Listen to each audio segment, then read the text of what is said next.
ರಾಜಕಾರಣಿಗಳು ಹಾಗೂ ಅವ್ರ ಫ್ಯಾಮಿಲಿಯವರ ಹಲ್ಲೆ ಜಾಸ್ತಿ ಆಗ್ತದೆ. ನಿನ್ನೆ JDS ಮೊನ್ನೆ ನೋಡಿ, ಮಂಡ್ಯದಲ್ಲಾಗಿರುವಂಥ ಘಟನೆ ಇರ್ಬೋದು ಅಥವಾ ನಿನ್ನೆ ಬೆಂಗಳೂರಿನಲ್ಲಾಗಿರುವಂಥ ಘಟನೆ ಇರ್ಬೋದು, ನಿಜವಾಗ್ಲೂ ರಾಜಕಾರಣಿಗಳಿಗೆ ತಲೆ ತಗ್ಗಿಸುವಂಥ ವಿಚಾರ. ಹಿಂಗಾಗಬಾರ್ದು. ಅಧಿಕಾರದ ಮದದಲ್ಲಿ ನೀವು ಯಾರು ನಿಮಗೆ ರಕ್ಷಣೆ ಮಾಡ್ತಾರೆ, ನಿಮ್ಗೆ ಅನುಕೂಲ ಮಾಡಿಕೊಡ್ತಾರೆ, ಅವರಿಗೆ ನೀವು ಕಪಾಳ ಮೋಕ್ಷ ಮಾಡ್ತೀರಾ, ಅವರ ಕೊರಳುಪಟ್ಟಿಯನ್ನು ಹಿಡಿತೀರಾ ಅಂದರೆ ದಿಸ್ ಈಸ್ ನಾಟ್ ಆಕ್ಸೆಪ್ಟೇಬಲ್. ಅದು ಕಾಂಗ್ರೆಸ್ ಇರ್ಬೋದು, BJP ಇರ್ಬೋದು, JDS ಇರ್ಬೋದು, ಯಾರಿಗೂ ಕೂಡ ಇದರಿಂದ ರಿಯಾಯಿತಿ ಇಲ್ಲ. Nobody has the right to manhandle the staff or the police. So ಅದ್ರ ಬಗ್ಗೆ ಈಗಾಗಲೇ FIR ಆಗಿದೆ, ಈ ನೋಟಿಸ್ಗಳನ್ನು ಕೂಡ ಜಾರಿ ಮಾಡಿದ್ದೀವಿ. ಇವತ್ತು ಮ್ಯಾಜಿಸ್ಟ್ರೇಟ್ ಮುಂದೆ ಕೂಡ ನಾವು ಕಳಿಸ್ತಾ ಇದ್ದೀವಿ. ಸೊ ಇದರಲ್ಲಿ ಹಿಂದೆ ಮುಂದೆ ನೋಡೋದಿಲ್ಲ. ಯಾರಾದರೂ ಕೂಡ on duty officer, government officer ಇರ್ಬೋದು, ನಮ್ಮ ಗೃಹ ಇಲಾಖೆ ಸಿಬ್ಬಂದಿ ಇರ್ಬೋದು, ಅವ್ರ ಮೇಲೆ ಹಲ್ಲೆ ಮಾಡೋದಾಗಲಿ ಬೇರೆದೇನಾದರೂ ಮಾಡೋದಾಗಲಿ will not be tolerated.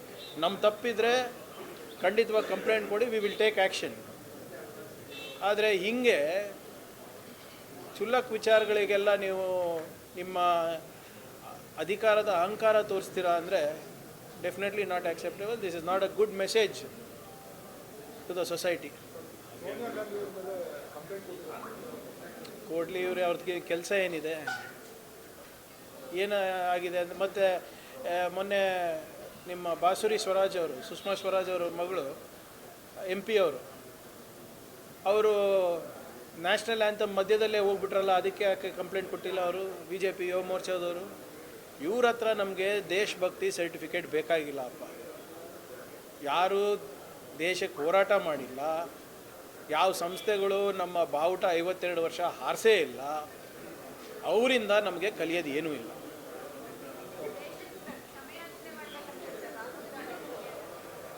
First Amit Shah ಅವರು ಬಂದು ಪಾರ್ಲಿಮೆಂಟಲ್ಲಿ ಉತ್ತರನೇ ಕೊಡೋಕ್ಕೆ ರೆಡಿ ಇಲ್ಲ. ಈಗಾನ ಬಂದು ಪಬ್ಲಿಕ್ ಮುಂದೆನೋ ಉತ್ತರ ಕೊಡಲಿ. ಯಾಕೆ ವಿದ್ಯಾರ್ಥಿಗಳ ಮೇಲೆ ಅವರು ಹಲ್ಲೆ ನಡೆಸಿದ್ರು, ಯಾಕೆ ಟಿಯರ್ ಗ್ಯಾಸ್ ಹಾಕಿದ್ರು, ಯಾಕೆ ಪೆಲೆಟ್ ಗನ್ ಯೂಸ್ ಮಾಡಿದ್ರು, ಯಾಕೆ ಬಿಹಾರ್ನಲ್ಲಿ AK-47 ವಿದ್ಯಾರ್ಥಿಗಳಿಗೆ ತೋರಿಸೋದು, ಅವ್ರು ಕೆಲಸ ಮಾಡೋಕ್ಕೆ ಹೇಳಿ ಫಸ್ಟು.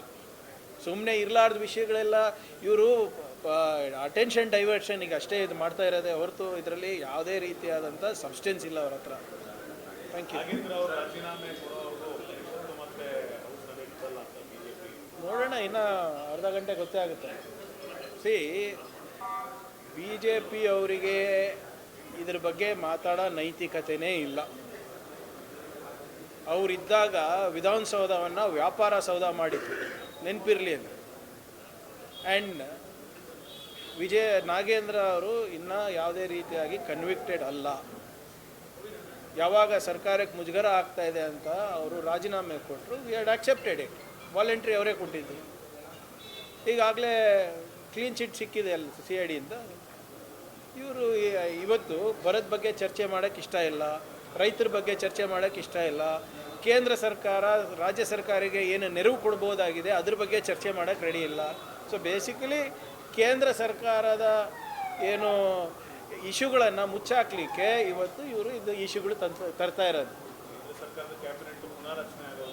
ಅದು ಅವ್ರಿಗೆ ಬಿಟ್ಟಂಥ ವಿಚಾರ.